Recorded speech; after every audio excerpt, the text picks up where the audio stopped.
so nice to see pages and pages of beautiful faces. Thank you. Yours too.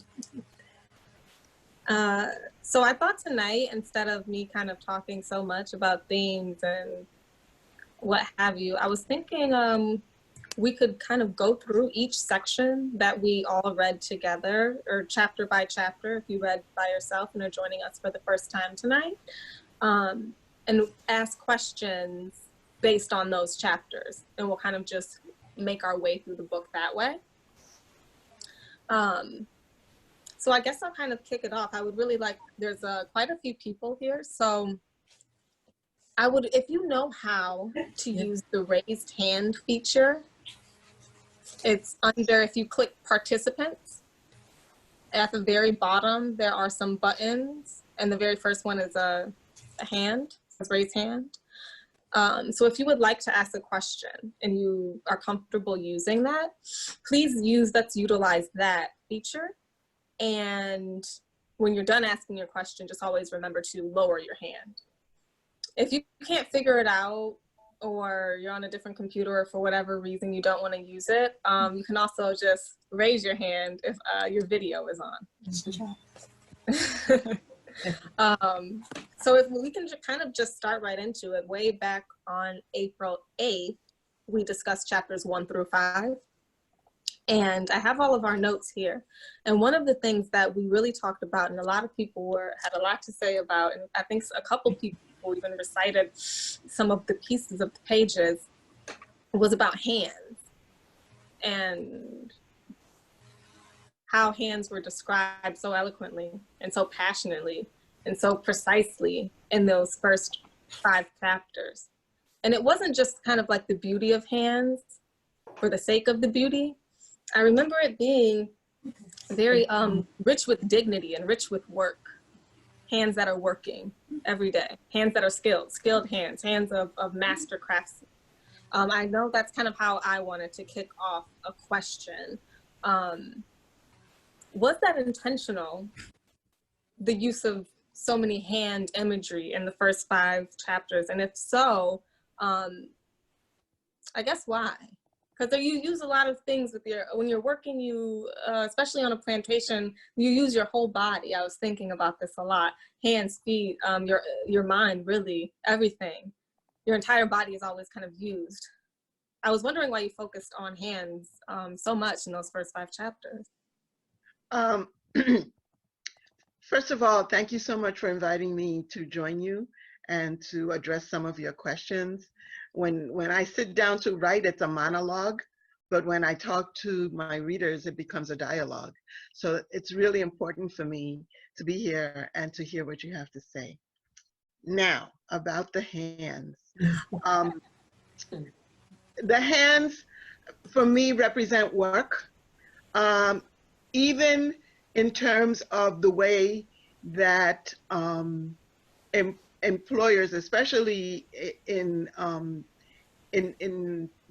physical situations, refer to workers as hands. How many hands do you have on this property? You know, their concern is how much work can they get from you.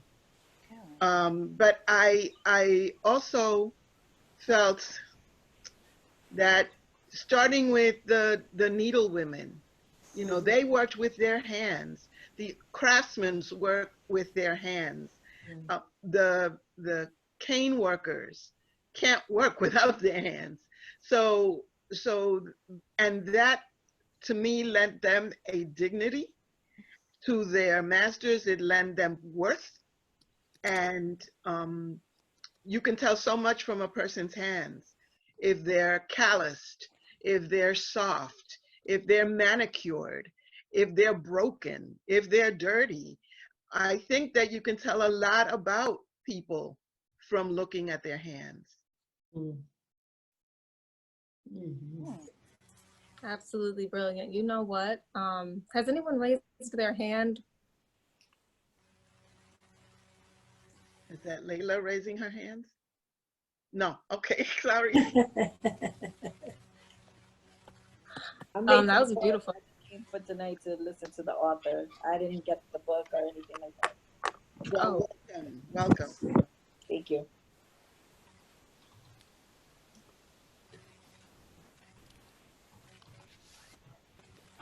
It's kind of hard to see all of you. You know, I have a question. That's Did right. you, how much did you take into consideration? Because one of the issues I had with probably the only issue really is there were times when I lost track of time. Like I didn't know exactly what year things were happening. I mean, you knew they started during slavery, so I would assume the middle of the 1800s to late 1800s. Right. But I didn't have a sense, particularly like by the third generation, I really didn't have a sense until I think, was it Elena's Coming to America? It's like 1950 or something like that. Right. That's when I kind of, and you can kind of piece everything, you know, chronologically, but did you give any thought, was that like purposeful, or you felt we would kind of like know, you know, what the period was? I thought that there were enough context clues. Also, there's a lot of mysticism and magic in this book. And I felt that some of the themes were timeless. So did I purposely set out to confuse people? No. I just told the story as it came. Once, as I said, when I talk to people, I get feedback as to the things that they had questions about. I also had things that I thought gave you clues, like when there was a hurricane, Right. and that kind of thing. But frankly, there were some historical things that I had to shift around for the purposes of narrative. But it's something that I have considered. I have heard readers, and I have taken that into account in the continuation. Daughters of the Stone is the first of 5 books. Oh. And the first of the 5 books is the whole 150 years. But the succeeding books takes one generation at a time. Oh, okay. Now, I don't know if I'm going to live long enough for the 5 books, but that's the plan. I'm sure you will. I'm sure you will. Sarada, did I see you raise your hand? No. I'm usually, if I'm going like this, it's because I'm like praising. You'll see by my body language how I catch the Holy Ghost over here every time Dahlma talks. So just know that that's all I'm doing. I will like actually use the raise hand option so you can see when I want to talk. Thank you so much. But if you catch, Marta, if you catch the Holy Ghost, should we just watch or should we intervene somehow? Dude, put hands on me. Just put hands on me. That's virtual hands. That's it. Girl, I can feel you. All right. Sarada, you unmuted your mic. Yeah, I mean, this question is actually, it's jumping a little bit ahead, so maybe I should hold on to it until we get to the later sections of the book. Do you mind? Sorry? I said, do you mind holding on to it? Yeah, I'm okay. I could hold on to it. Yeah.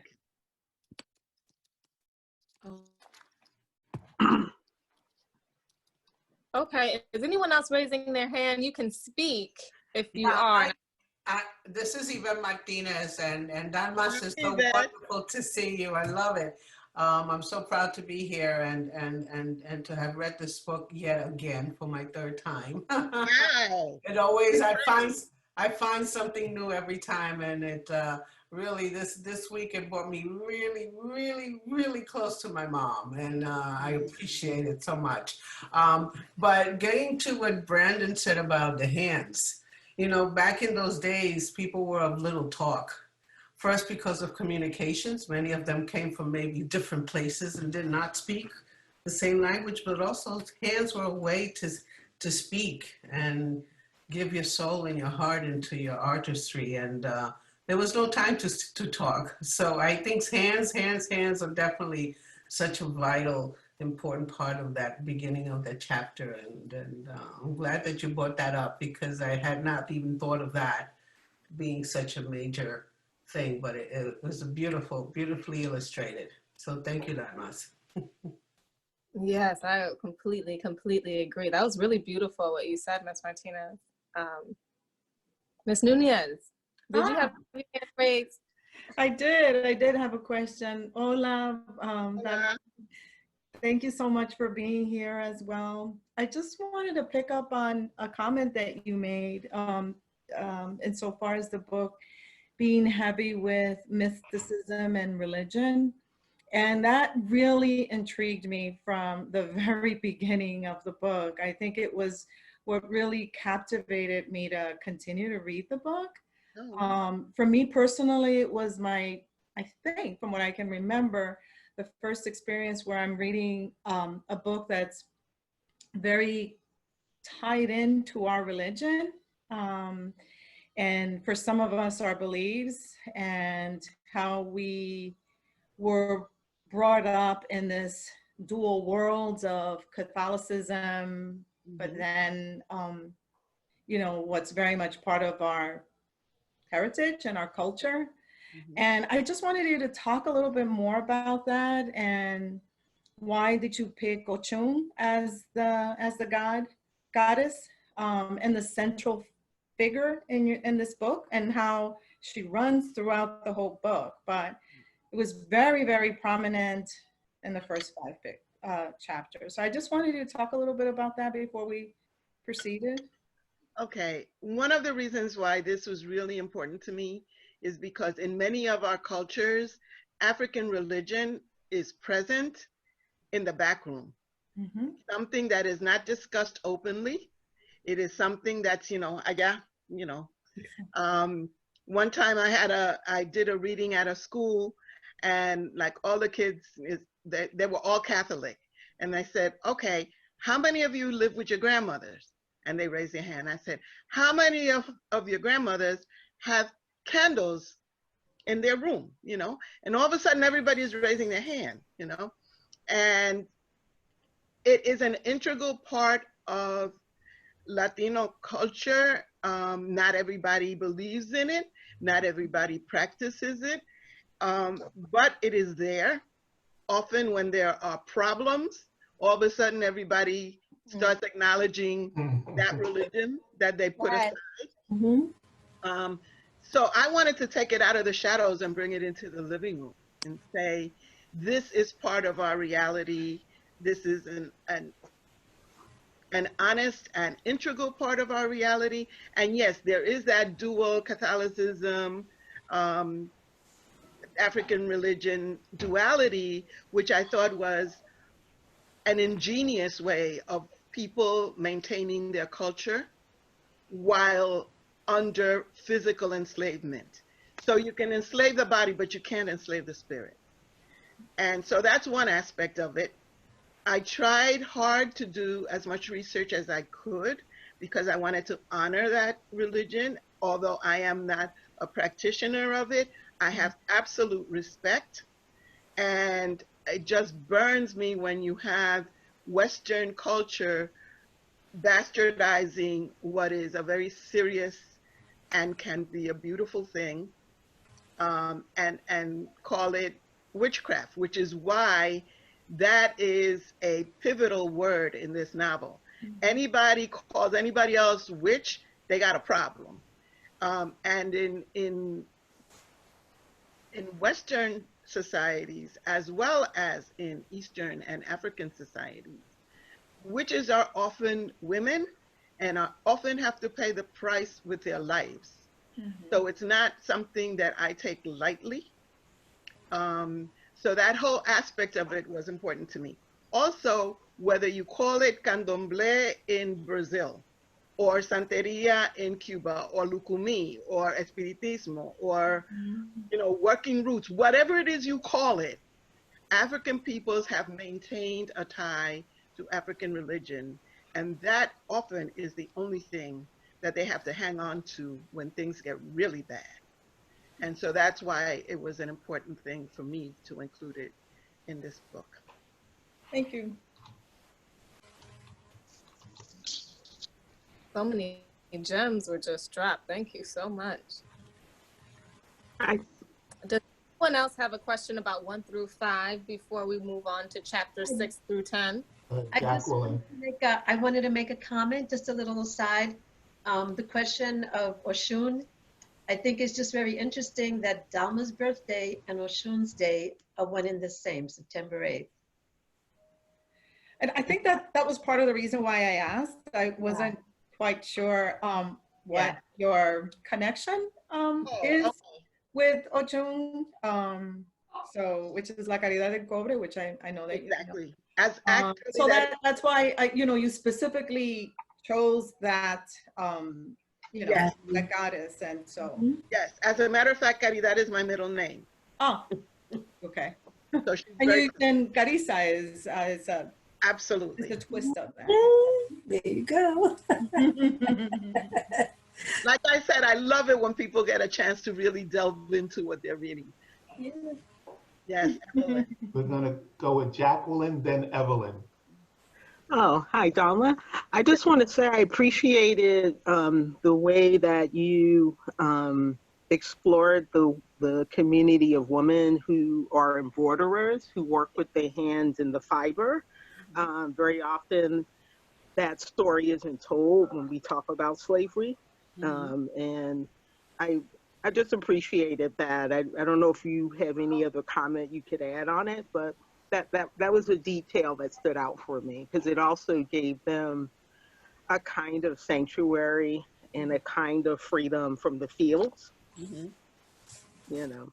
Well, it also gave them value added, right? Because all these rich women needed, embroidery and beautiful dresses, and these women allowed them to fit into a higher class and to look the way they wanted to look. So that was the consideration within the narrative. But needle crafts and needlework are personally very important to me. And it was one of the first things that my mother taught me was how to crochet and how to embroider. And so that aspect of it is straight out of my life. Because my grandmother was a seamstress, my aunts were seamstresses. All these women added to their family income by using their hands in that way and being craftswomen. Although they wouldn't have thought of it as craftswomen, but they still brought in money to the family while they still were in the house. And even someone who was like my mom, who was a nurse and she had her profession, when she got home from work, when she took her shoes off, she picked up her needles, right? And that was her relaxation, and it's my therapy. So thank you for thank you. Thank you. Evelyn, and then we're going to go to the other raised hands. Okay. Well, I have to tell you how much I've enjoyed your book. I've read it a couple of times as well. I always come back to it when I try to do research on my family line. And so I want to hear what you have to say about the research, because it's so rich in the history going back to the mid 1800s. And I see so many my family stories and what I read, it's like you are part of my family. You know, how did you know all that stuff? So could you speak to the kind of research that you had to undergo to put that really to give those characters life? Okay, sure. I did many types of research. I did the traditional, Google this or Google that kind of research. For instance, someone mentioned during one of your conversations about the mental health in Puerto Rico, and when they that was me. That was you? Okay. Yeah. And I went back to double check, and actually the first um, mental health facility was opened in 1857 in San Juan. It is still a building in use. It is on the grounds of El Morro. And well, right now it's the Academy of Fine Arts, and you can go in there. Oh, I know that. Yeah. So, but it was there. It may not have been as the same kind of treatments as you had in other places. And I don't know if there were other ones throughout the island, but in San Juan, there was a mental health hospital. But anyway, that was the sign. Apart from that kind of research, my husband and I went to Puerto Rico on numerous occasions. We looked for the houses of the poor, the houses of the rich. When the house that Maddie goes to, not Maddie, that Carissa goes to in the end, she goes to a rich person's house with the photographer. That is Castillo Serrayes, which is in Ponce. So I went all over the island taking pictures of some of the oldest places I could find. We went to plantation ruins, went through the forest and all that to find as old structures as we could, also as old people as we could. And most really old folks were more than happy to talk to us about their mothers and grandmothers. And my grandmother always remembered San Felipe and the effects of that hurricane on the population. And it was really interesting to see some folks talk and, you know, still cry because of these traumatic events in their lives. And the other kind was through the university and through the engineers and architects and industrial archaeologists in Puerto Rico. They were more than happy to sit with me and give me information about what life was like in the 19th century. Thank you. Okay, you want to say something? Hang one second, Sonia. So we have Yvette, Mercy, then Cheyenne, then Sonia. Okay. Okay. All right, Yvette. You know, I already had made my comment. I had raised that hand. Oh, cool.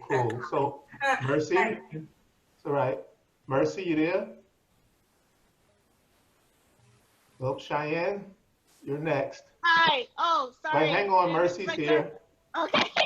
Yeah, I got distracted with my kids were asking me something. So first of all, I just wanted to say that I appreciate how you brought in the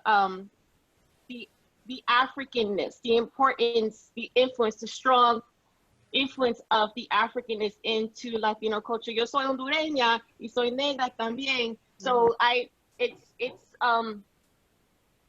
it's comforting, and I feel justified as a Black Latina to always see the African Latino experience on print. And I love how it's not anything that you purposely put out there, like as a label per se, like to force your reader to have to see it, but it's more so something that became part of the everyday life of your characters without it being a label per se, without being something that have to be explained to your reader. And I appreciate that, because then it shows how natural and how intrinsic and how much a part of Africanness is in Latinidad, in Latin America. 97% of Africans who were brought to the Americas were taken to Latin America, and this is a fact that people do not want to acknowledge. So I appreciate the way you brought in that story, knowing that these were characters who were true to their African roots without them holding up the red, black, and green flag or the kente cloth. It was something that was naturally a part of who they were, of their everyday lives. And I appreciate that. And I just wanted to say that as a thank you, pretty much. Thank you so much. That's excellent. Cheyenne? Hi, Dahlma. Hi, Cheyenne. What I absolutely loved about this book was were the narratives of enslaved Black women in Puerto Rico and narratives of free Black women in Puerto Rico. So thank you for giving voice to those women.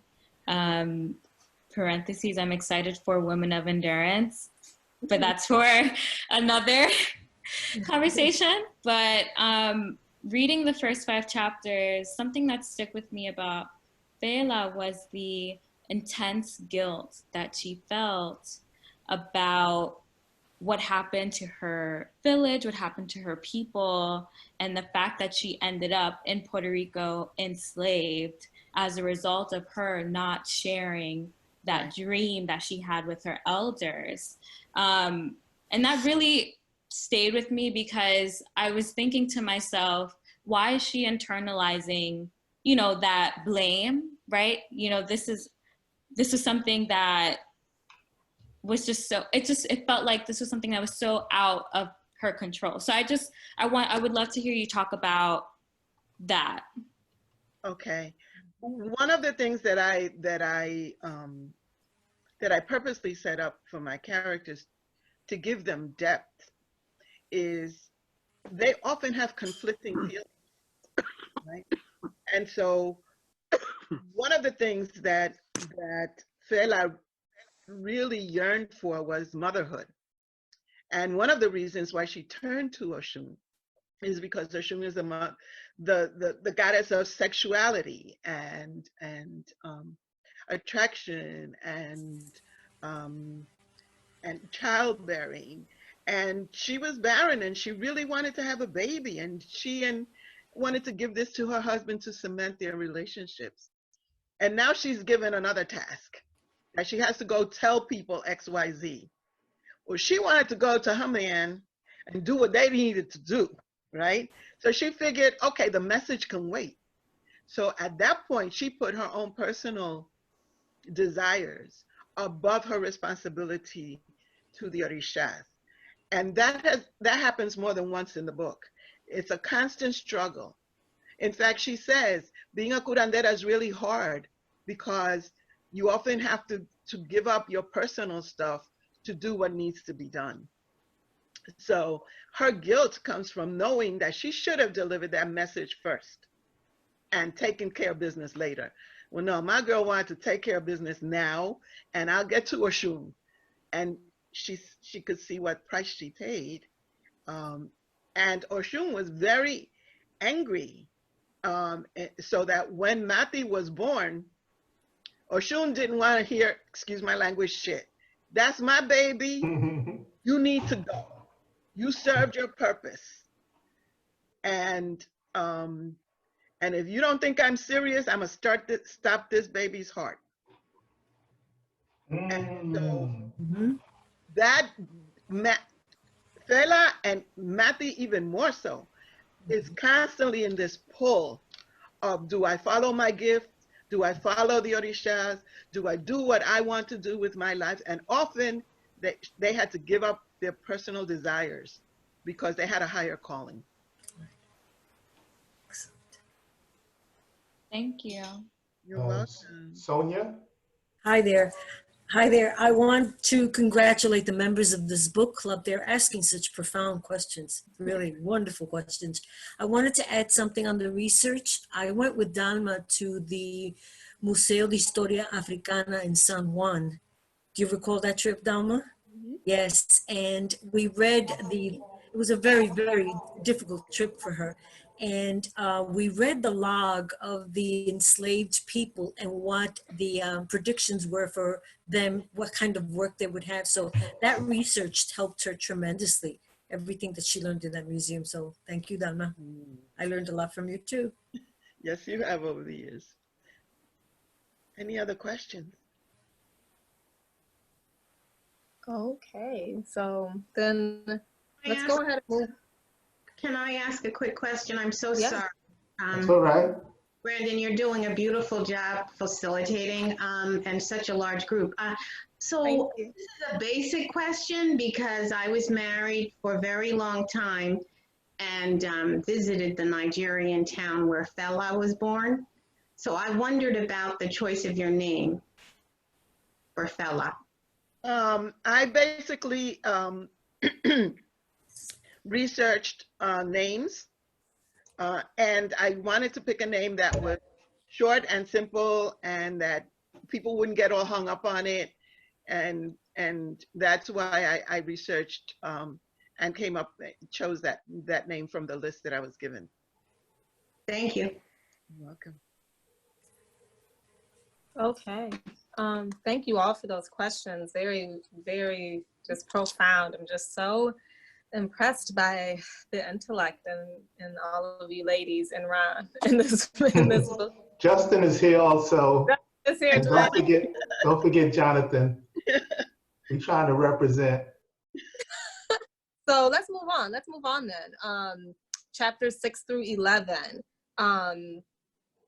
We talked a lot about, you know what, let me kind of introduce this to the circle first, because it kind of comes back to something Dahlma said earlier.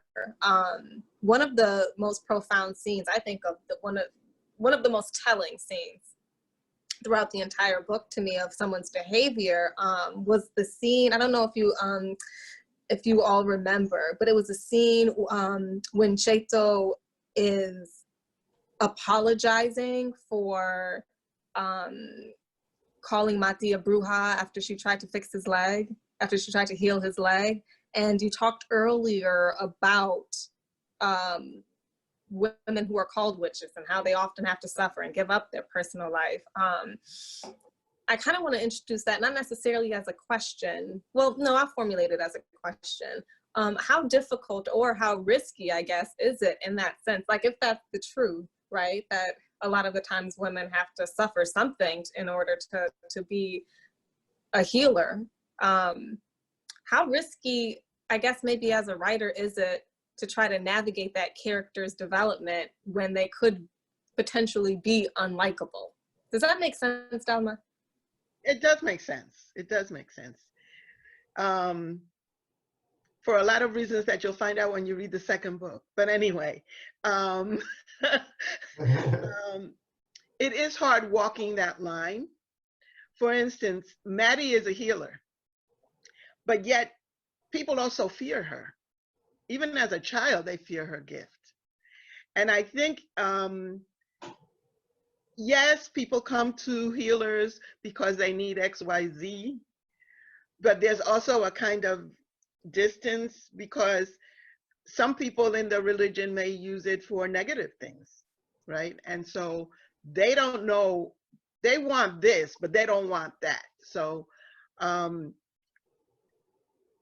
so it's like I said, it's a double-edged sword. It's a double-edged sword. When Maddie goes to Sara's house to get her land back. What, you just happen not to. I'm sorry? So hey everyone, just a quick reminder that if you have other people in your home, we can hear it if you're having side chats. So please mute yourself. Sometimes you unmute yourself and then you forget to mute yourself again. So that's it. Go ahead. I'm sorry, Dahlma. Yeah, no, that's okay. When she went to get her land back, she used her gift to get her land back. But she didn't stop there. She took the man's seed, which means all those men she got that land back from, they could no longer have children. So she took their manhood, quote unquote, away from them. When she walks out, she says, I know I am going to pay for this because that is not what I'm supposed to be doing with my gift. Because at that point, that was revenge. And as far as I'm concerned, she had every right to be revengeful, but that's another issue. She was supposed to use her gift for good. And she chose to go one step further and not just get her land back, but steal the man's sperm. So again, that tug of war within the character, I think makes her more interesting than to just make her this wonderful person. You know, she also has her flaws.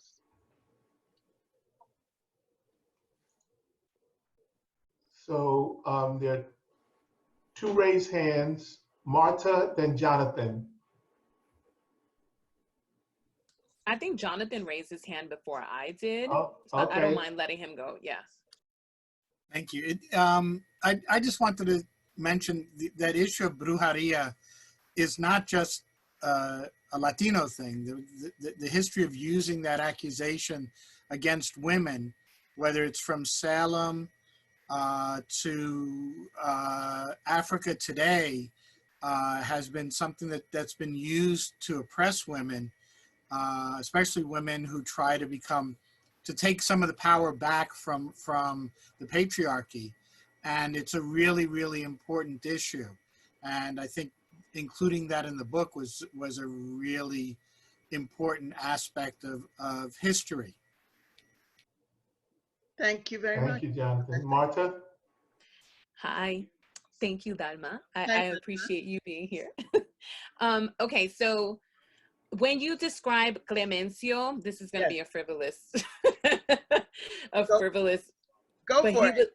He was like big, and he had a big neck, and he was just like, and how Josefa fell in love with him. Mm-hmm.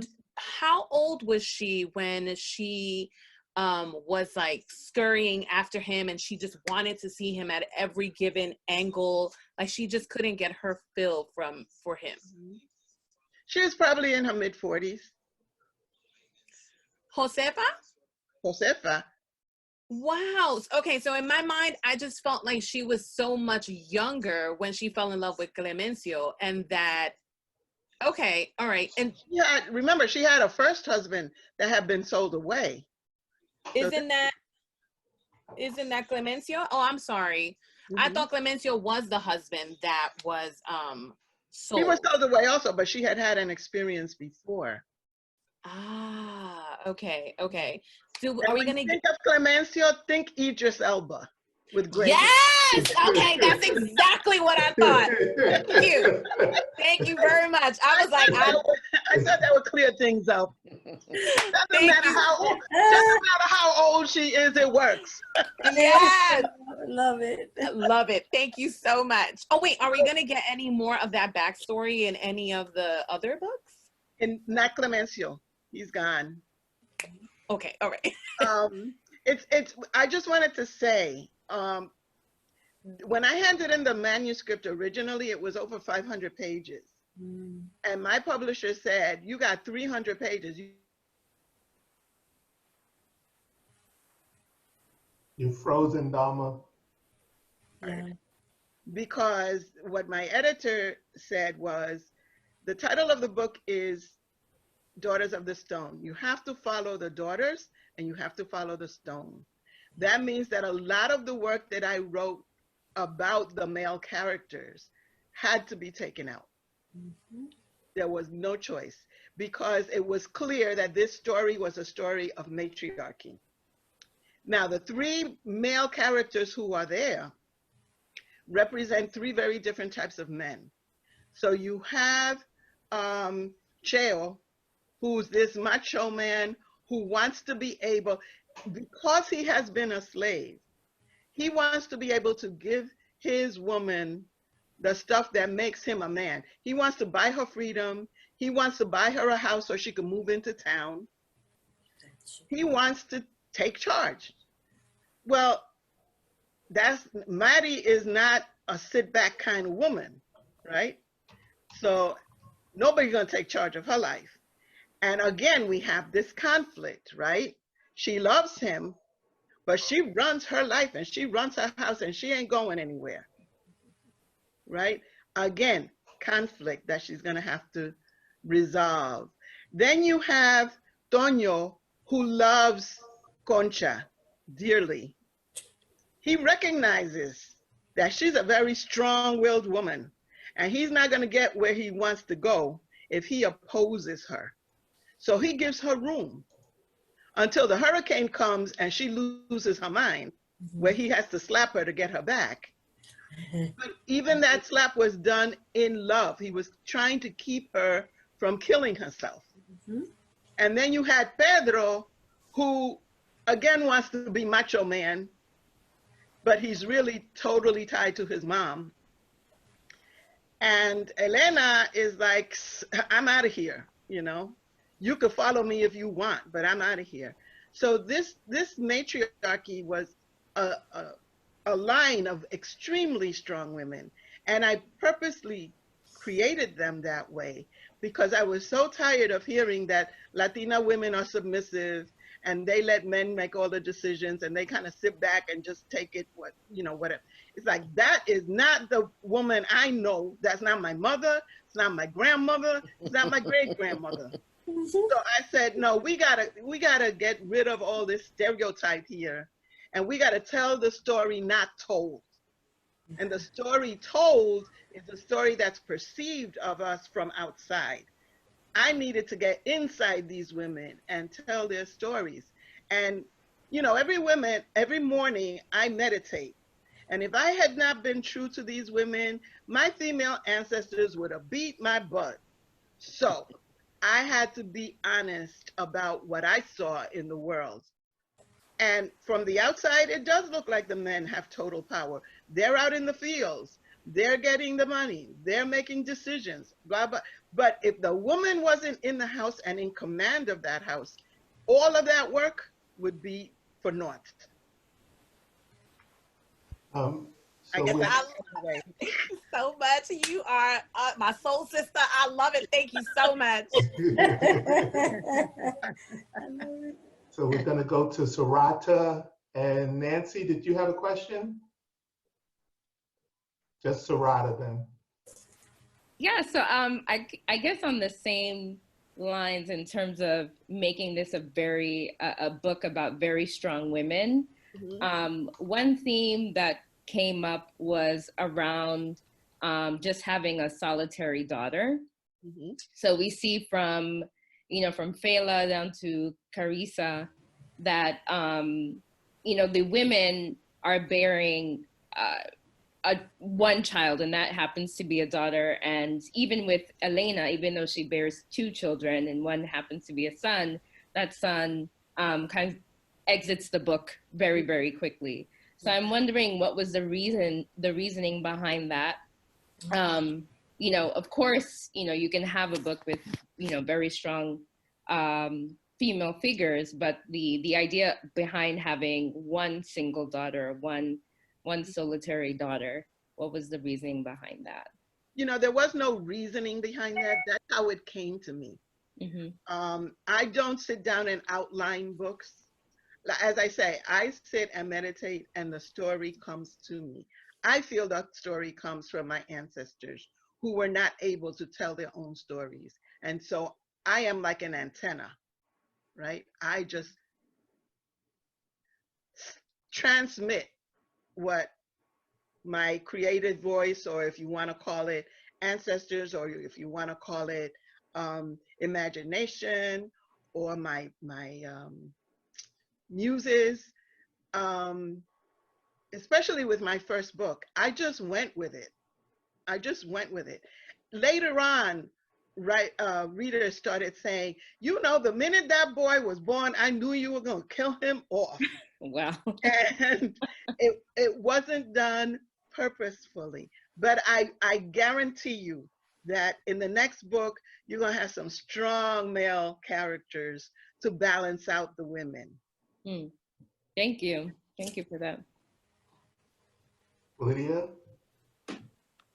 Hi, thanks so much for sharing a lot about your process in writing, right? Like you just shared, like you're an antenna, and you kind of let the writing flow through you. I was wondering if you've ever been in conflict with any of your characters that come out, right? Like for example, with Mati, very strong woman, and there was this point where she told Chio that this was her house, right? And at that point, I was like, oh my gosh, wait, you really love this man, you're going to drive him away right here. Exactly. Were there any points as you wrote the stories of these strong women where you were like, this is tough, but I have to write this piece of the story. Can you talk about that process with writing these female stories? Well, as I said, originally the males were much more developed. In fact, Cheo, who is a carver, once he left, he did not cut ties with his family. He joined the Merchant Marines, and wherever he went, he carved the animals of that environment and sent them home. He wanted to maintain a tie. In fact, in one scene, after the hurricane, Carissa is sitting in her grandmother's trunk, which Cheo carved. And in there, she was playing with all these little wooden toys. Those Cheo carved as he traveled the world and sent them home to her so he wouldn't lose the tie with his family. But once the decision was made that 200 pages had to go, 200 pages had to go. I don't think you'll find very many first-time writers who get carte blanche to write as long a book as they want, because publishing is a business, right? Yeah. So most first books are about 300, 350 pages. You know, that's what they are. Stephen King, who has 1 million books, he could write as long a book as he wants. He could write a 1,000-page book and it'll get published and it'll be a bestseller. But beginning writers don't have that leeway.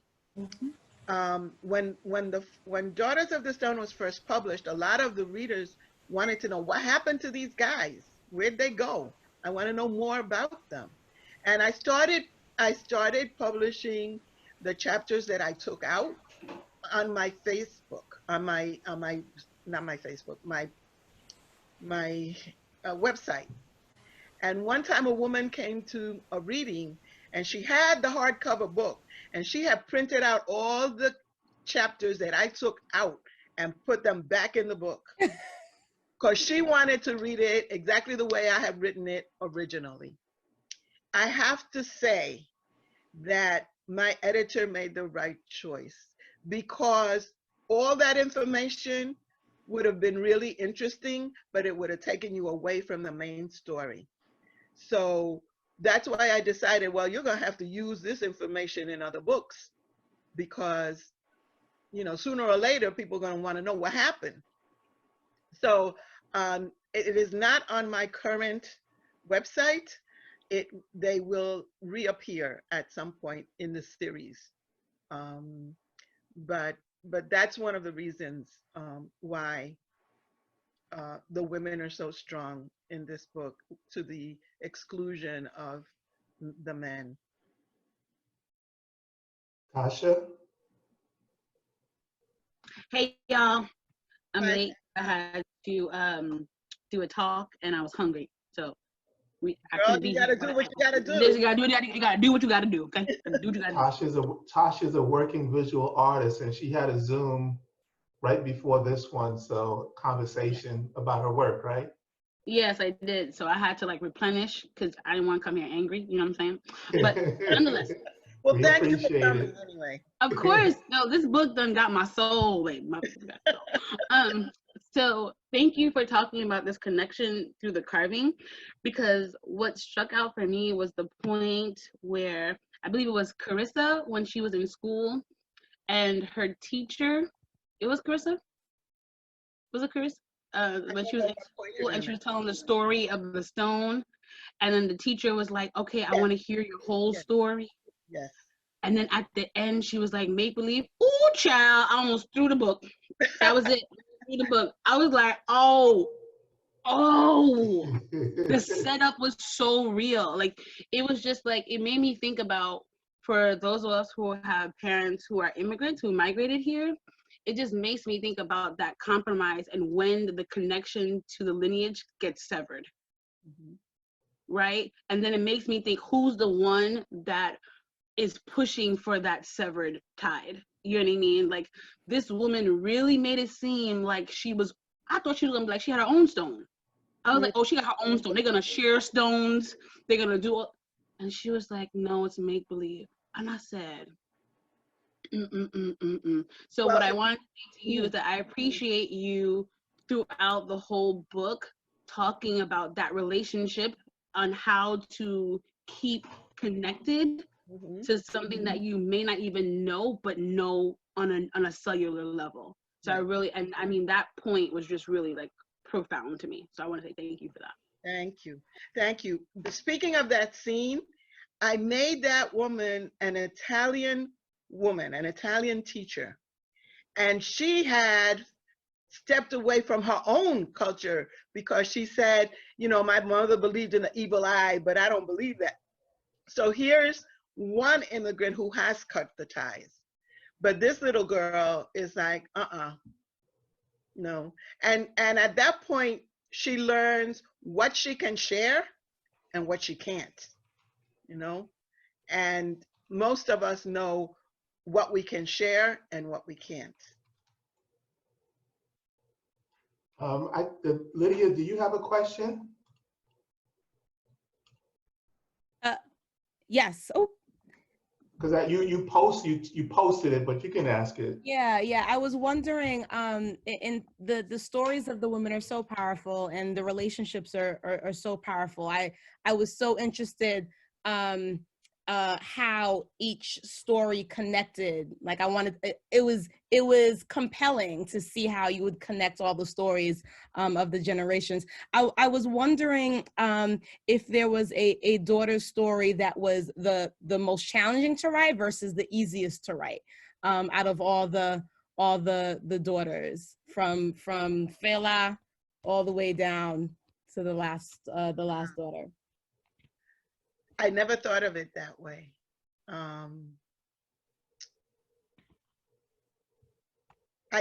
That's one question I've never been asked, and I don't think I know how to answer you. I think they were all challenging in different ways. For instance, Fela's story is very short, and my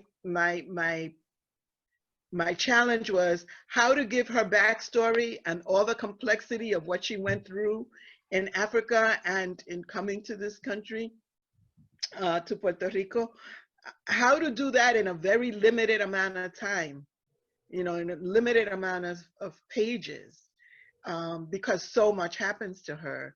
And so much happens to her that starts out this long line of things happening to women.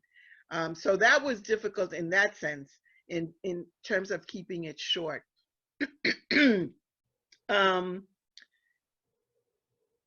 The Elena story, I guess, was least challenging because I listened to a lot of stories of my mother when she came to this country, and the thing she remembered the most was the cold. She could not, she was not ready for that cold. She thought, oh, I'll wear my linen suit, which is a little warmer. It's like,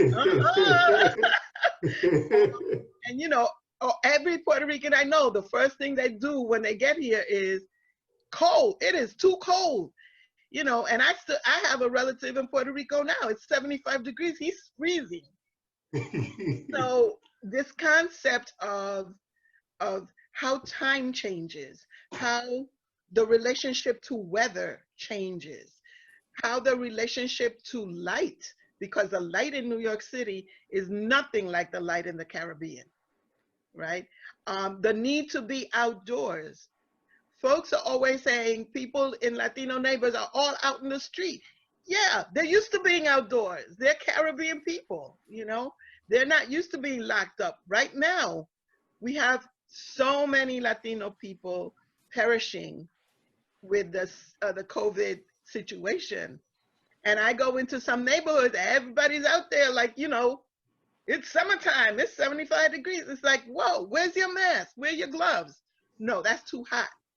And it's just an almost cellular need for sunlight and warmth, and even the water. The people are dying in Florida to get into the water, into the ocean. I don't think that's happenstance. I think that culturally, those are things that nourish us. It nourishes me.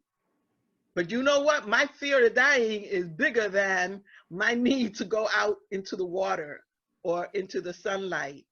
But you know, I'm a New Eurekan, right? I've made certain adjustments. Had my grandmother been here, she surely would have died because she would not put on a mask. She would not put on gloves. She just wouldn't. Martha, you're going crazy over there. Sorry, because I'm like, that's my mom right now. I'm like, mija, te vas a morir si sigues así. Like, stop. It's not logical. No. Ide, are you there? Ide Morales? Yes, I'm here. Thank you. Hey, how you doing, Ide? Oh, I'm tired. I just want to make a quick note that Ide is the executive director of Casita Maria. Oh, thank you for hosting us. And thank you. She's actually been in most of the conversations. Maybe she missed one, so. Oh, thank you. Yeah. Really tough time for nonprofits in this moment. So it's my days are very long and I'm pooped. But I had a question for you. First of all, thank you for this amazing piece of art. That wasn't just a read, but it was like an experience and an experience of the heart and the soul. And it was really a gift. So I want to thank you for that. I wanted to ask you about the stone, this inanimate object, all right? That's the thread ultimately throughout this entire experience / book. And you know, we're talking about COVID, and I think about it in this moment, you know, if like I look around my surroundings, I'm like, ¿qué puta porquería que I have around me? And what is the meaning of any of this stuff? And it brings me back to that stone, you know, as we travel through slavery and colonization, right? And colonialism and la austeridad and everything that we're experiencing up until this moment. Here's this object that continues through generations. So can you give a little insight to your thinking around that? Well, first and foremost, that stone is a part of the mother country, right? The mother continent. It nourishes, it is memory, it holds, in some respects, magic. It is the metaphor for continuity because the stone is not destroyed. It has almost a life of its own as it gets passed from one generation to the other when that person is in trouble. When Concha is in that mental hospital, yeah, she's got psychologists, and yes, she's got psychiatrists, and yes, they're talking to her, but what brings her back is the stone. And it is a piece of her heritage that is passed down from one to the other.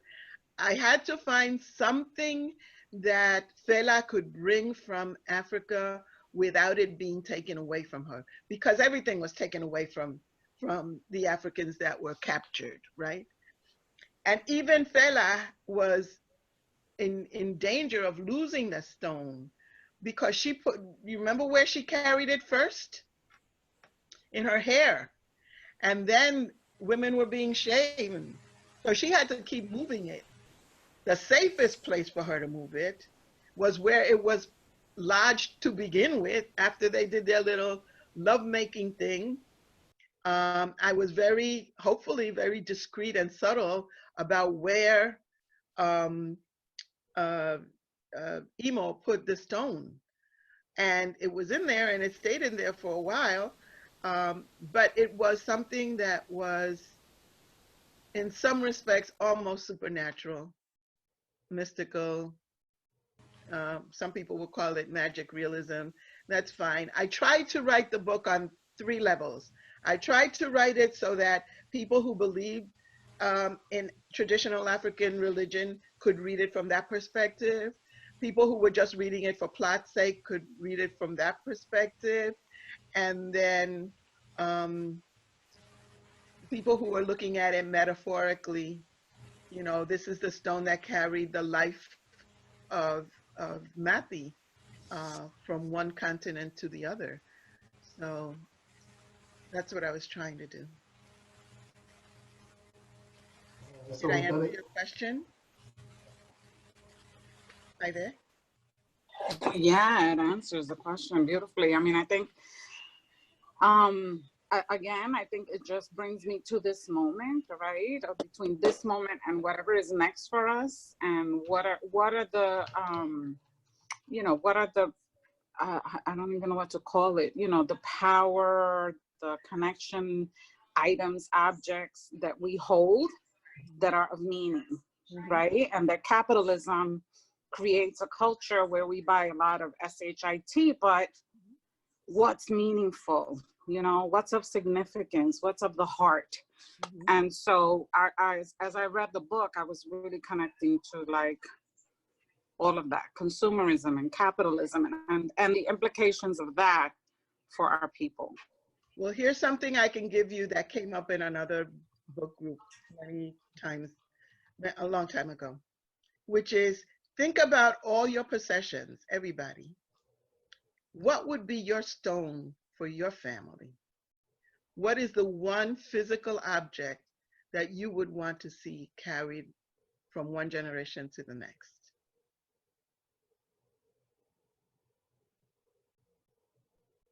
So I'll leave it at that. So I see Sarada has a question. Yes. Hi. I know this is later on in the book, but I just wanted to kind of really bring up what Carissa experienced with her American professors. It was so heart-wrenching to read and to just basically because I definitely, as an English major way back when I was in college, experienced something very similar. And I was wondering if that's something that you also experience as a writer, bringing this story to life, or any story centered around women of color to life. Did you have to deal with that kind of negative reception or criticism? And how did you deal with it? The answer is yes. And how did I deal with it? For a long time, it stopped me from writing. And then my mom said, you know, all that stuff that happens out there, that's them. We got our own stuff we got to deal with, you know? So mamita, if you want to write, go ahead and write, okay? Now, of course, she only wanted me to write the positive stuff, but that's another issue. But I think whenever I got lost, I came home, just like Carissa does. You know, when I got lost later on in life, I went, and my mom was gone, I went home to my grandma. And going home always seems to nourish. And, you know, that's all I can say. And in the company of those women, for instance, the chapter called Porch Stories is probably one of the most autobiographical pieces in there. And just sitting with those women on that porch, all of them 40 or 50 years older than me, having gone through it already, it's like, Mama, we got this. Don't worry about it. This too shall pass. And I think that's one of the messages in all my work, which is, you know, everything that we've gone through today, none of it is worse than slavery. And if we got through that, we're going to get through this. You know, we may be a little beaten up by the time it's all over, but we're going to get through this. And I think that's the greatest message that all of our ancestors, regardless of where we come from, can give us.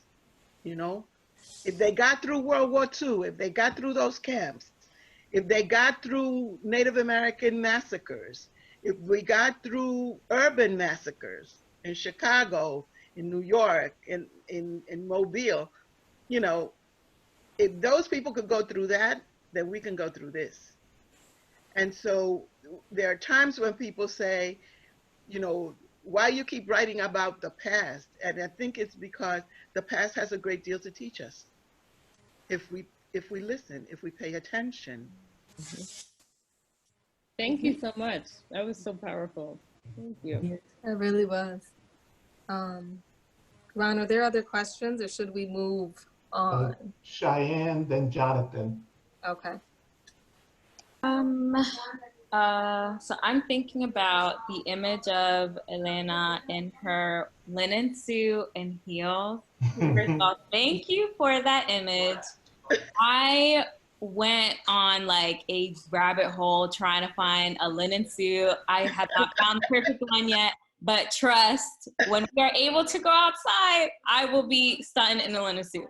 So I just want to hear from you, like, what memory were you recalling? What image? How did that come to you?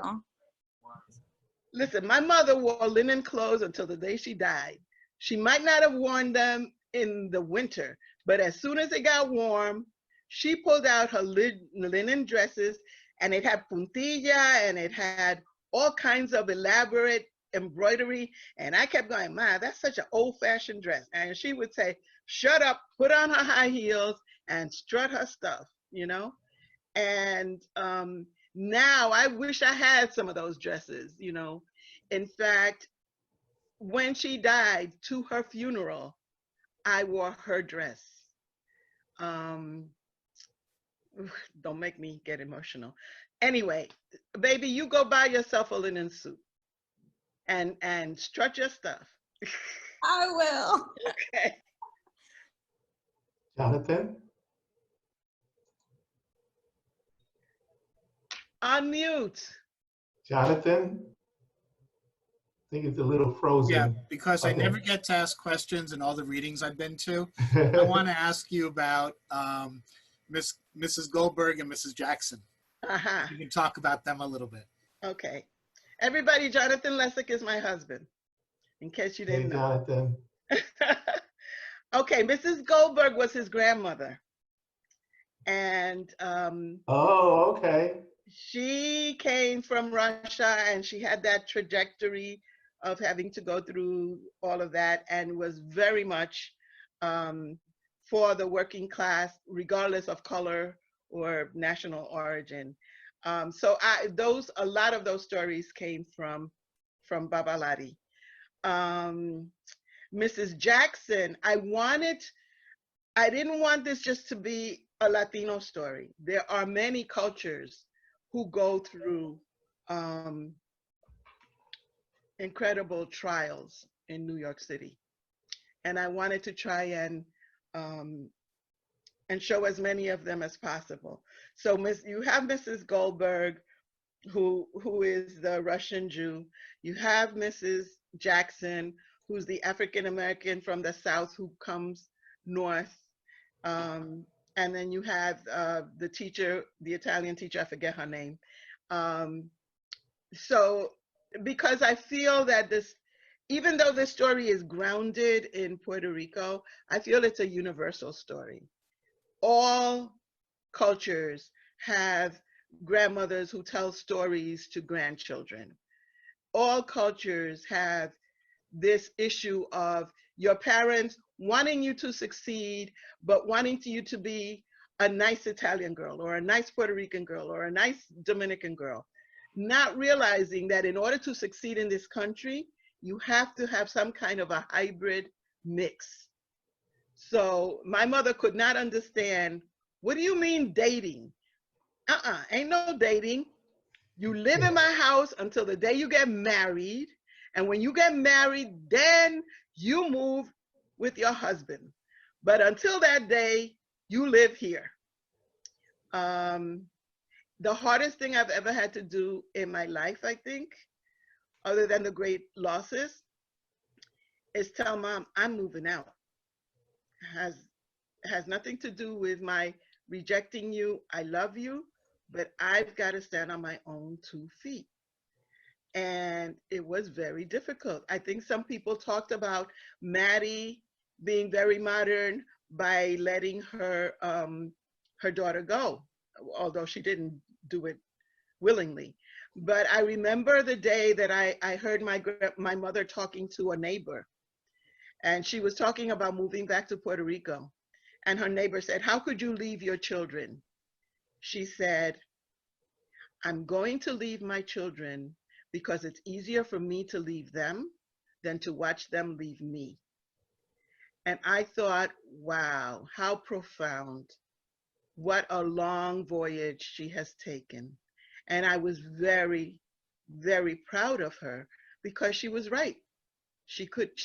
That was one part of our culture that we could not maintain. My brother and I had to move out. And so, well, I'm getting too personal here, but anyway, that's the answer to the question.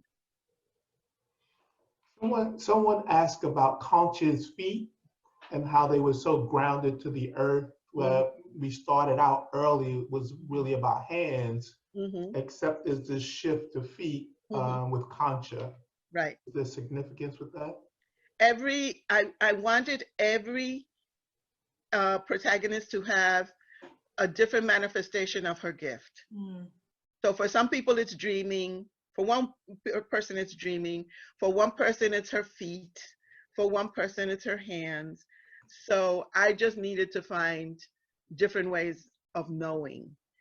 As we go on in different books, there are people whose gift is scent, other people whose gift is auditory. So I just needed a different way of people knowing the world. Yeah, okay. Yeah, that was my question. I was really interested about, you know, the relationship between, because we talked early on about the hands and its, you know, impact, its significance in a person's life. But I was very curious because we got into a little conversation about that, you know, the importance of her, you know, grounding herself to the earth with her feet. And then there was a part early on in the story where it almost seems like she used her feet as her hands. I mean, it seemed like she was able to pick up things. I mean, she would seem to be very, you know, had a lot of manual dexterity with her feet. So it was really interesting to me. Right, and the image I get of her, like when she's standing, is like she's rooted, you know, like her toes are rooted to the earth. And all of them have a very close tie to the earth. Okay, thank you. I think Orphelina has a question.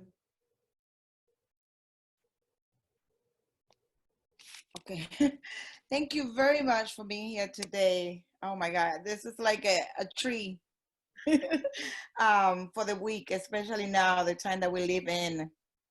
I actually was thinking that, you know, when we was going through this conversation, I felt a little bit jealous because I'm not from Puerto Rico, even though I'm from the Caribbean.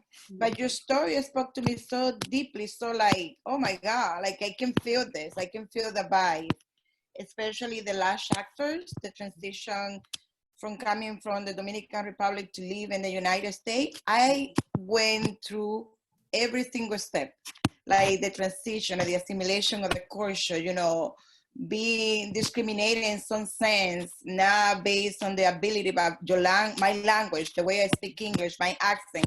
So it was like a whole thing of emotion coming in. But one thing that I would like to ask you, I know that you were a teacher before.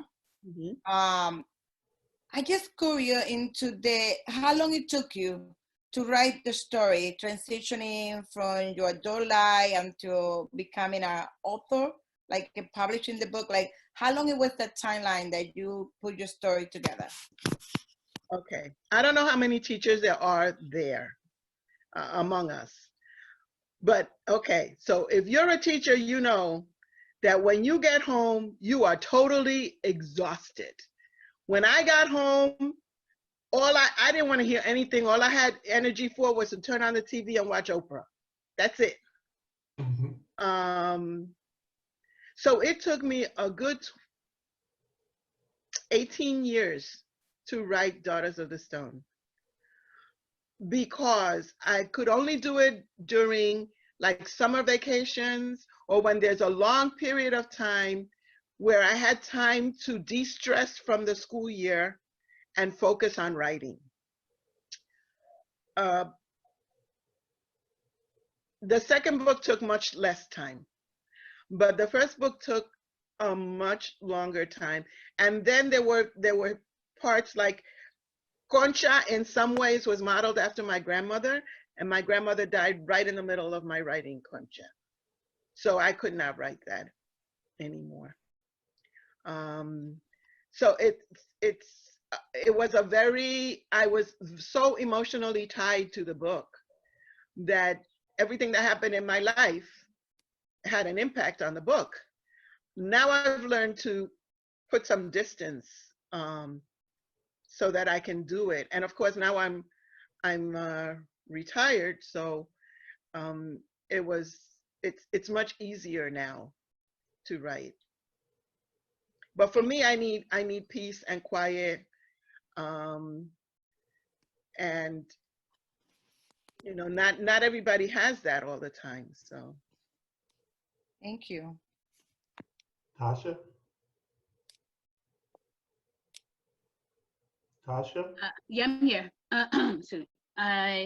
I just want to say that I am grateful that you made Fela not have the ability to speak. Not thankful for the trauma, but thankful that she didn't have the ability to speak, because for me it exemplified how we can communicate outside of words, and that it didn't by any means diminish her essence, and it just actually magnified her in a way that her entry into any space reverberated in anyone who was in proximity, right? And so I love that, but I'm just curious to know what was the inspiration for that, especially as the first character. I wanted language to be cyclical in the book. So you go from a woman speaking her native language to losing language altogether. Then you have Maddie, who doesn't speak the original language. She speaks Spanish, right? She speaks in tongues, but she doesn't know what she's saying. Then you have Concha, who not only speaks in Spanish, but is now literate for the first time. So she can read and write. So now language is getting bigger and bigger, right? You go from no language to more and more language. Then you get Elena, who is bilingual. She speaks Spanish and English and reads and writes in both. And then you get Carissa, who not only reads and writes in both, but now she's going to become a storyteller and write for public consumption, for someone else to come and read it. And then at the end of the book, she goes back to Africa and learns the original language. So it really goes full circle.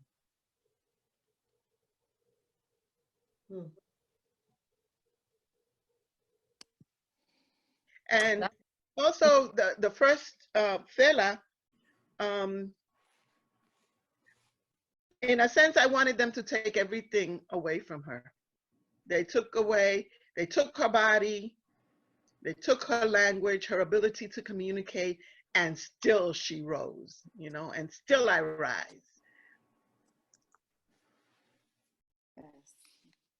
Uh-oh, we're losing you. Brandon? Tasha is catching the Holy Ghost over there. I don't know if you saw Tasha. Yes. I wanted to Listen, Linda, I'm all for it. You hear what I'm saying to you? Okay, cool. I wanted to call on Evelyn. Yes, thank you. I have a question. I have, I really took a lot of notes while reading your book. And one point that really struck me was, because my grandmother used to say this, nena, te digo la historia pa que me recuerden. She always said that the only way that her soul was going to be happy is if people spoke about her, and that she always did the novenarios and her of the anniversary of her grandmother's death, so that her soul would be nourished by having somebody remember her. So the part where you wrote in which the stories are so important because that's how you keep the souls alive, was something that really touched me. Could you talk a little bit more about that? Right. I was thinking of it in English also, you know, the notion of speak my name, speak my name. And I think that's one reason why you don't have to be even a biological mother, but you have to have a connection with the younger generation in order for you to achieve a post-life life, you know what I mean? And I think that we all pass on stories and information to other people. People who are teachers do it with their students all the time. And we have no idea to what degree those stories are proliferated, you know? I still run into people who refer to me as Miss Llanos, and they don't care how old I am and how old they are. They don't care that they know that I have a first name. My first name will always be Miss, you know? So I think that I am incredibly blessed that I've had that opportunity. But in terms of the book, Maddie was the one who was insisting that the stories get passed down. And since Concha didn't want them, she skipped over Concha and went to Elena, and she soaked them up, and then she passed them on to Carissa. And then when Carissa's a baby, Miss Goldberg and Miss Jackson said, no, in order for you to hang out with us, you got to give us a story, right? And then Miss Jackson tells her story, and Miss Goldman tells her story, because I think of it, again, as a universal story.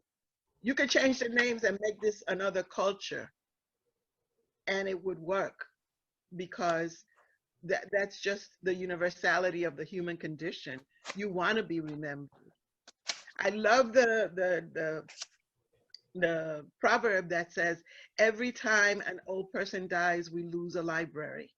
You know, I wish right now that I had all the knowledge that my grandmother had about herbs. You know, so I got to buy books to find it. But it could have been passed on another way. Yeah, I know it's 8:39, Ron. I'm gonna wrap it up. No more questions? Vivian? Yes, I just wanted to say thank you. When You're dropping out, Vivian.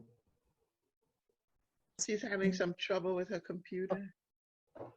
Turn the video off. I related most to Carissa.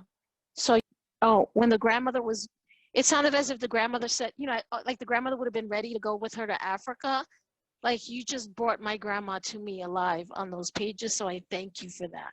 And then there's this line that you wrote on 239 with the porch stories, which was my second favorite chapter. Doña Teos, when he proposed to her, he told her he would always bring sweetness into the house and there would never be silence between them. And that was so beautiful. And you kind of captured my parents in that. And so it was just really beautiful representations of being Puerto Rican, and I loved it, and I thank you. You're welcome. Oh. I see people. That was really amazing, all of you. Such great questions. And Dahlma, thank you so much for being so generous with your answers.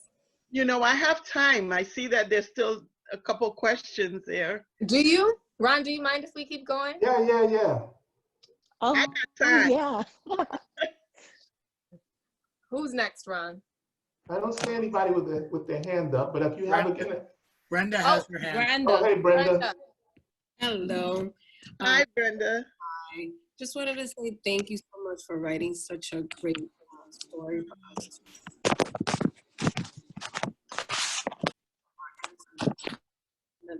The same way we know them as well as a new way. I never met my grandmother, but I met my great-grandmother, who was born in the 1900s. So she was able to tell us some stories of her growing up in Puerto Rico.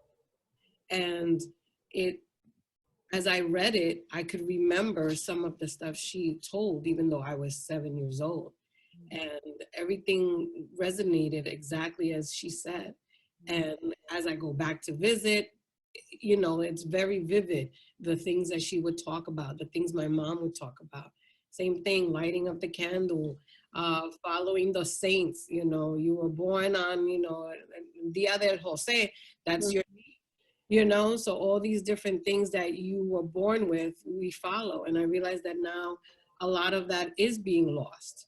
You know, some of it isn't being passed down, you know, a lot of people don't follow the almanac, you know, and see what's going to happen in our future.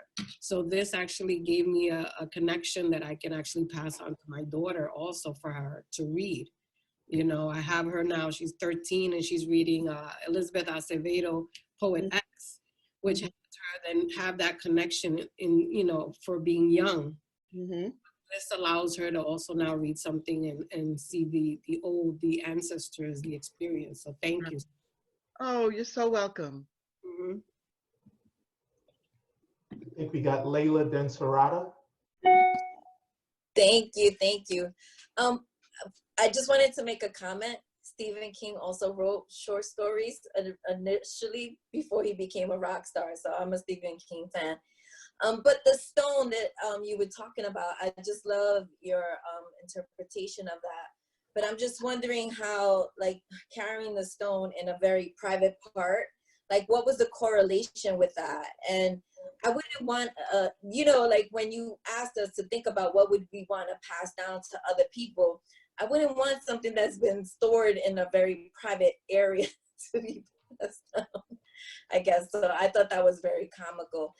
And the other thing that I wanted to say before you kind of answer that question was, just in your speaking of the whole entire book, which I have not read, it just, to me, it was branches, right? And these branches are like, even you have to talk about certain things that we, as readers, we don't get an opportunity to read, right? Because it's stored in your head and you're trying to get certain words down and you're trying to talk, you know, trying to make everything blend together. But there's also this whole other backstory, right? And forward story that we're not privy to, right? Because as a writer and as a thinker, it would take thousands and thousands of pages in order to get all of our thoughts out. But I love the fact that the rooting, like the foot being grounded and rooted, to me, it was just like the images of a tree and how a tree is so effervescent in the sense of like it's constantly growing and stretching and it's rooted and it goes up and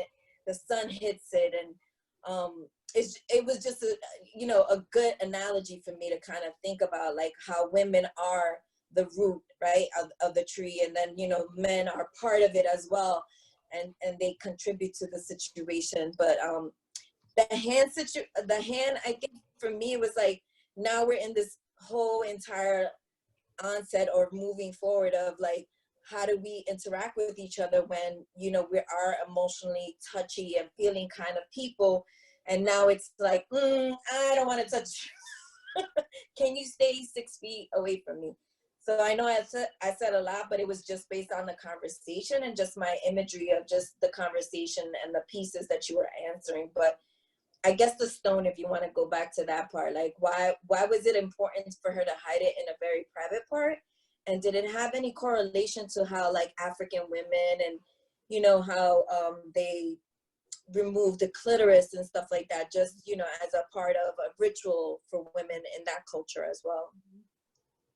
Well, Africa is a whole continent, and not all the groups have that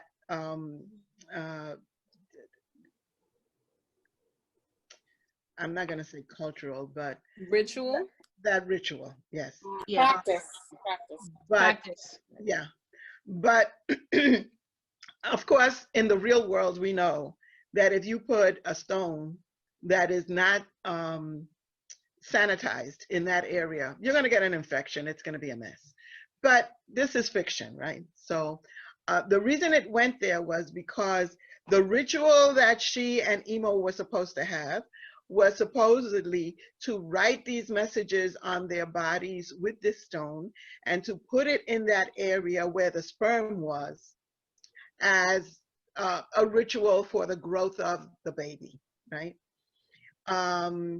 That's on one level. On another level, because the enslaved people were not allowed to bring anything with them, where can you hide your most precious possession? That's the only place where she could hide it. So those are those reasons. But please, if you want to leave something for your family, don't put it there. Put it someplace else. I mean, I'm By the sorry. way, I love that. Let me just say, I love that image of the tree. So as these books come out, I want you to think of Daughters of the Stone as a trunk, and then each of the books is another branch. Okay? Okay. And then Marta? Sarada? Oh no, yeah. Where am I? Sarada? Yes, Rada. Yeah, I just had a question about towards the end of the book. I think as a reader, at least, I got several messages around honoring our past, passing on historical knowledge and the importance of that. But then you have the introduction of the photographer, I forget her name right now, that works with Carissa, or Carissa works with the photographer. And her whole career is built on collecting past memories. But her parting words to Carissa were to make time for herself, to live in the present, and to take care of her personal needs. So I'm wondering if you intended for those to be conflicting messages or complementary messages. Like, what was the takeaway that you wanted readers to leave with the introduction of the photographer's character? Maria Luisa is a modern woman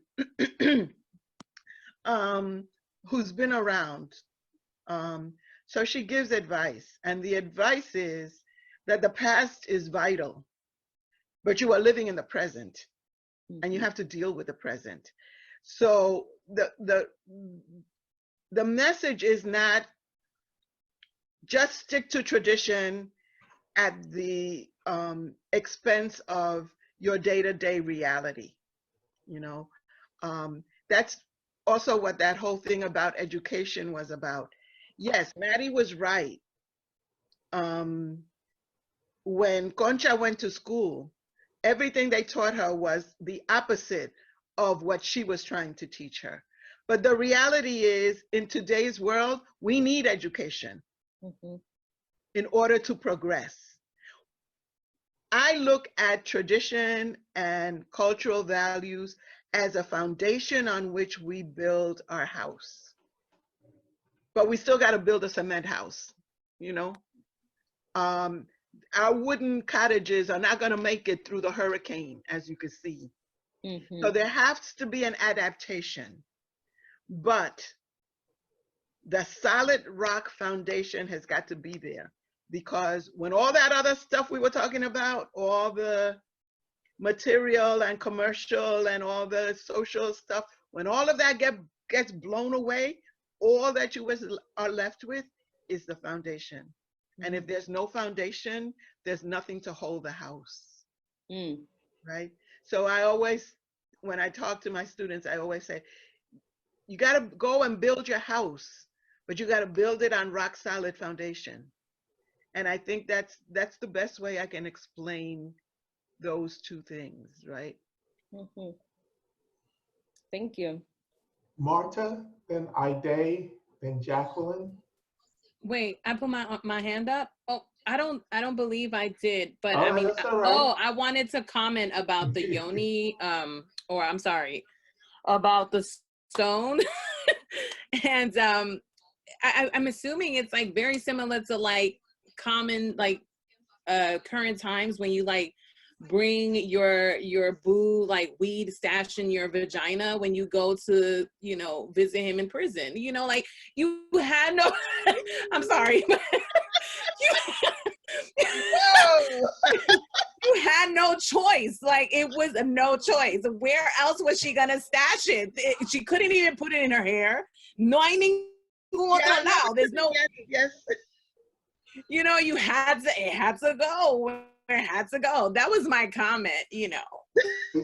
We gotta examine the dudes that you're dating, Martha. Well, you know, I like him like Idris Elba, and I'm a ride to die bitch. I'm gonna tell you right now. It's all love. It's all love. Martha, you made my night. I think Ide had a question. Yes, I did. Well, on that note, actually, I was interested in learning a little bit more about your thinking around the sexuality thread in the book, right? And if I think back to our first book club meeting, we went in deep around, you know, whether Fela was raped or she chose, you know, to have sex, and then that thread continues even to the thread that's happening on this book club chat around the yoni. But for Puerto Rican women in particular, around the sterilization, the mass sterilization programs that were on the island to sterilize women and experimenting birth control on Puerto Rican women. There's a lot of history around repression and oppression of Puerto Rican women and their sexuality. And I'd love to hear, you know, just your, you know, as we're going all over the map around sexuality and what we think it is, but can you talk a little bit about that? Wow, that's such a packed question you gave me there. I think the fact that Oshun is the goddess that kind of oversees La Madrina for this book, she is a goddess of sexuality and sensuality.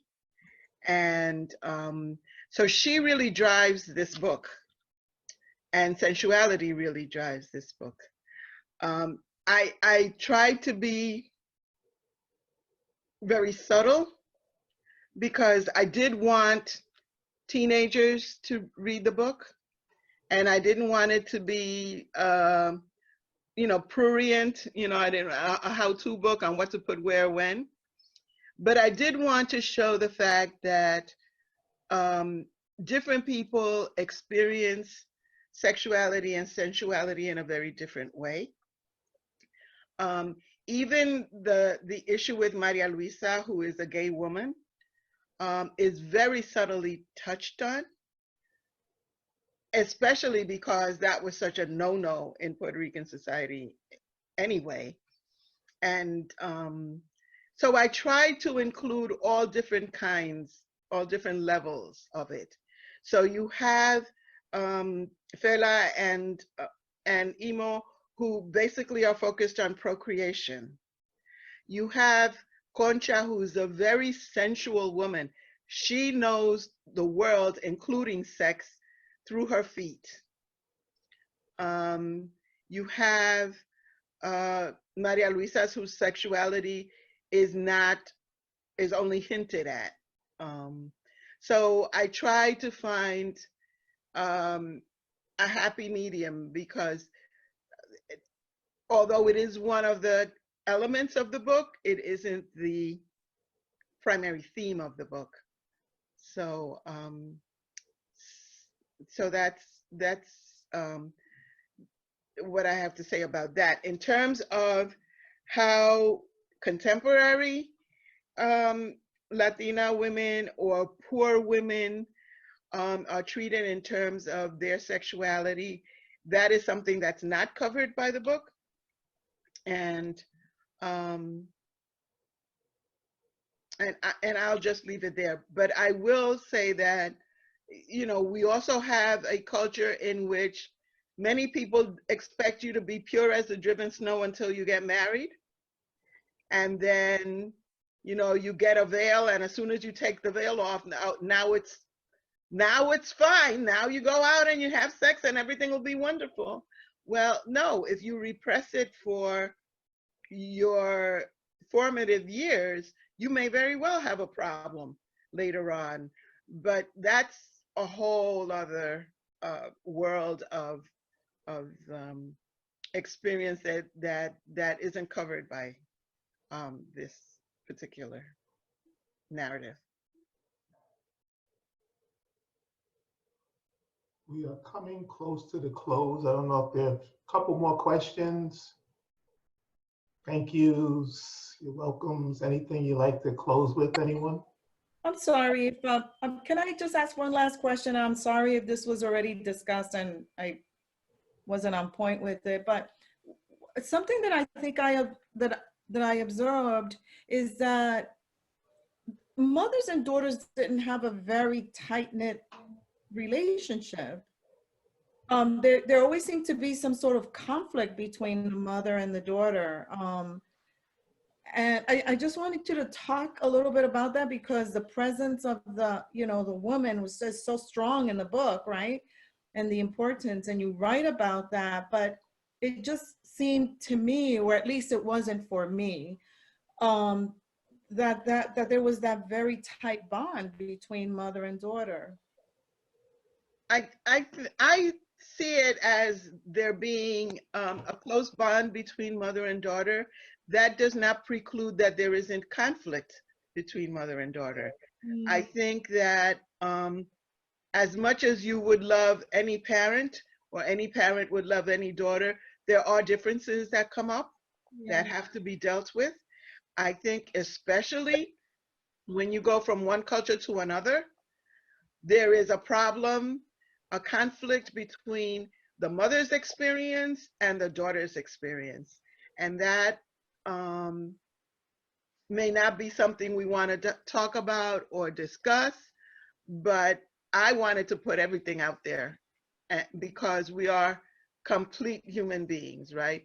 So Elena loved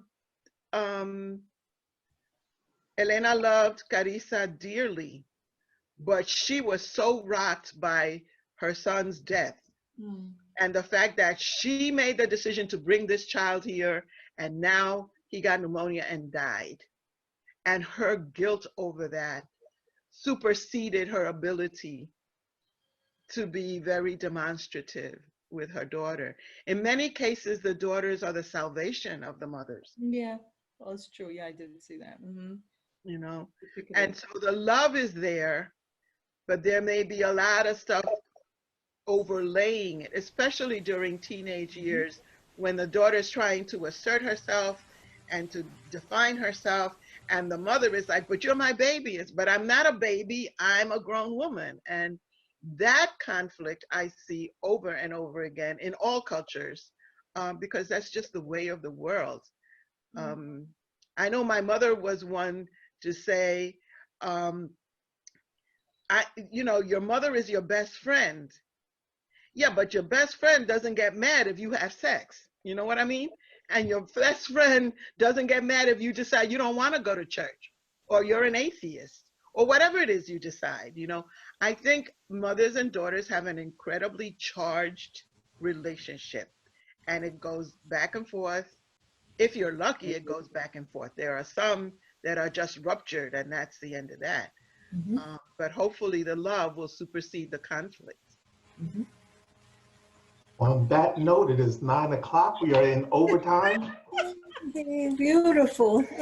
This was amazing. This was so beautiful. Thank you Yeah. so It much. is. Yes. Such a great experience. Hang on, everyone. So we got a T-shirt giveaway. Dahlma has a I Am Carissa T-shirt. So we have one that we're going to give away. I want to be Fela. So how this is gonna work is there's a website where you put in everyone's name and it just randomly picks a name. So I'm gonna share my screen with everyone right now so that you sort of clearly. Don, I have a question for you. Yes. Can we randomly pick 3 names?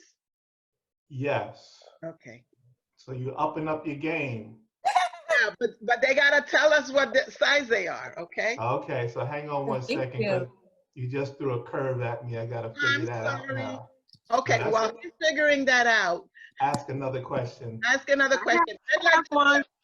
I have one. Okay. When can we expect the next books? I wish that were up to me. If it were up to me, you would have had it 2 years ago. But if you go on to my website and sign in to the newsletter, you will be first to know. All right. Thank you. I don't think you'll have a very long time to wait. Oh, wonderful. Wonderful. All right. So let me share the screen. Okay. Let's see. Is that another hand, Vivian?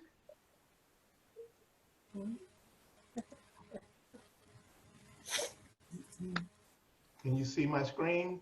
Yes. Yes. So I've entered all the names up here. Except for the husbands and the honored guests. Sorry, Brandon, you're out of it. Well, the guys may want to give it to their girlfriends. Yeah, no, I got my name. No, my name's not in there, but Justin's name in there. Okay. So we're gonna pick 3 winners. Pick random names. So here we go. Lydia won, Nancy, and Ida. No, give my T-shirt to someone. Thank you. As part of Casita Maria, you can pick another name. Okay, hang on, Ida. All right. So we'll take Ida's Thank vote. you. I feel like we're just listening in to the call. Did you get the third name, Ryan? Hang on, I'm trying to do this fair and square. Okay. Well, in the meantime, on behalf of Casita Maria, thank you everyone so very much. Thank you, Dr. Sam, for an extraordinary book club experience. The thread is hilarious. People are saying that they're book clubbing, so consider this being one of the book clubs that we're clubbing into. Sounds great. But thank you very much. Thank you everyone for joining. Thank you. And Jacqueline is the 3rd winner. Yay. Yay. All right. Thank you, Ade. So I just want to thank everyone who came through tonight, but particularly everyone who participated over the 5 weeks. This was our first kind of full book club that we've done via Zoom, and I feel like it went really well.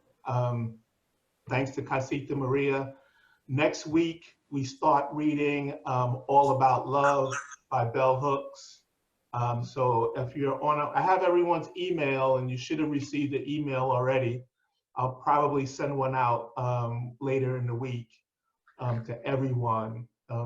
So yeah, so again, thank you, Dahlma. Thank you so much. You are most welcome, Ron. Thank you so much. Thank you so much. Thank you for a wonderful job. No, thank you, Ida. And we're going to be returning with the Casita Maria Book Club in June, the beginning of June. I believe we will be reading Dealing in Dreams by Lillian Rivera. She's actually from the Bronx. So that should be a lot of fun because Lillian's a great person, and maybe we can get her in the chat also. But thank you to everyone who attended. Brandon, thank you so much. Thank you, Brandon. It was a pleasure. Thank you. We are way into overtime, but again, thank you so much to everyone who came out and just made this possible. So thank you again. Thank you guys so much. Thank you. Good night.